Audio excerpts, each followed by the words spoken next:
नमस्कार.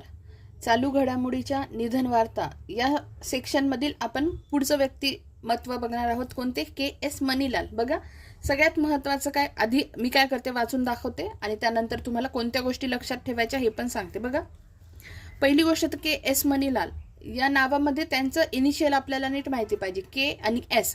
तर त्यांचं पूर्ण नाव बघा काय, कुट्टंगल सुब्रमण्यम मनीलाल. ठीक आहे, कुट्टंगल सुब्रमण्यम मनीलाल. त्यानंतर त्यांचं निधन बघा 1 जानेवारी 2025. तारीख नीट लक्षात ठेवा आणि लक्षात राहते पण. वयाच्या 86व्या वर्षी झालं. मग त्यांचा जन्म बघा कधी आहे, 17 सप्टेंबर 1938. म्हणजे त्यांचा जन्मदिन आणि निधन दोन्ही गोष्टी लक्षात ठेवण्यासारख्या आहेत. म्हणजे तारीख लक्षात ठेवण्यासारखी आहे. का बरं? 17 सप्टेंबर हा आदरणीय नरेंद्र मोदीजींचा पण जन्मदिन असतो, त्यामुळे ही लक्षात ठेवा गोष्ट. आणि मराठवाडा मुक्तीसंग्राम दिन पण असतो आणि त्याच दिवशी 17 तारखेला कोणाचा, के.एस. मनीलाल यांचा जन्म झालेला आहे. आणि निधन बघा 1 जानेवारी 2025ला झालंय.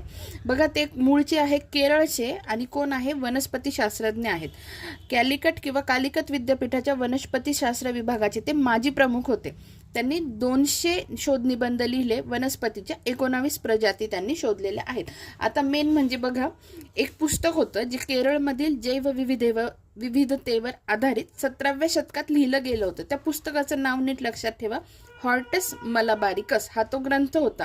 आणि तो प्रसिद्ध कोणी केला, प्रकाशित कोणी केला, तर डच गव्हर्नर हेनरिक वॅनड्रिडे यांनी तो प्रकाशित केला. आणि त्याची भाषा कोणती होती, तर लॅटिन भाषा होती.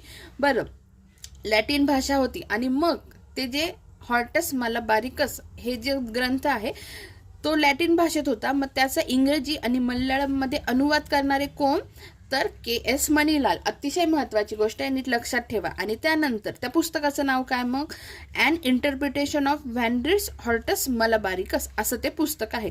त्यांचं हे पुस्तक बर्लिन येथील इंटरनॅशनल असोसिएशन फॉर प्लांट टॅक्झॉनॉमीने 1988 मध्ये प्रकाशित केलं. अतिशय महत्त्वाची गोष्ट आहे, कुठे, बर्लिन येथे. त्यानंतर या संस्थेने प्रकाशित केलेले भारतीय लेखकाचे आजवरचे हे एकमेव पुस्तक आहे. ठीक आहे, एकमेव पुस्तक आहे. आणि प्राप्त पुरस्कार त्यांना बघा, नेदरलँड सरकारचा सर्वोच्च नागरी सन्मान officer of the Order of Orange Nassau प्रदान करण्यात आला. 2020ला त्यांना पद्मश्री आहे. तर अतिशय महत्त्वाचं व्यक्तिमत्व आहे. वनस्पती शास्त्रज्ञ होते, केरळचे आहे. त्यांचं नाव पूर्ण लक्षात ठेवायचं.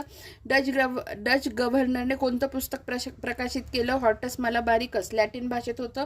मग इंग्रजी आणि मल्याळममध्ये त्यांनी अनुवाद केला. मग त्या पुस्तकाचं नाव काय, नंतर कोणत्या संस्थेने प्रकाशित केलं, ते एकमेव ते भारतीय आहेत. ह्या सगळ्या गोष्टी एकदा रिकॉल करा आणि लक्षात ठेवा. धन्यवाद.